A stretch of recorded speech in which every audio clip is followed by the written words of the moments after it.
Natala na sa Department of Health ang 63 ka kaso sa gitawag nga super flu sa Pilipinas base sa pinakabag-o nga datos nga nakolekta sa Disyembre 2025. Matud sa health spokesperson nga si Albert Domingo, ang super flu usa lamang ka variant sa influenza A o trangkaso ug dili kini bag-ong sakit. Giingon usab niya nga halos pareho ra ang sintomas niini sa kasagarang trangkaso sama sa ubo, sipon, taas nga temperatura ug kasakit sa lawas. Gipasabot pa sa DOH nga sa karon nga panahon sa ting-init ug ting-ulan, dali mo taas ang kaso sa mga respiratory infection tungod sa kalit-kalit nga pagbag-o sa klima. Ang publiko posibleng makasinati og iritasyon sa ilong ug tutunlan samtang nag-adjust ang lawas sa bag-ong panahon.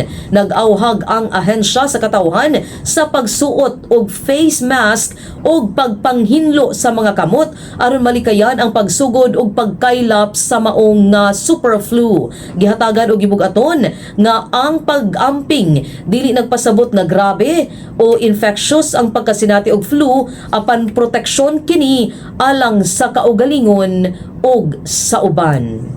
Higala mao kana ang atuang 3 o'clock news break ni sibihang DXMU FM alang ning adlaw nga Lunes, January 12, 2026. O kini ang inyong tigbalita.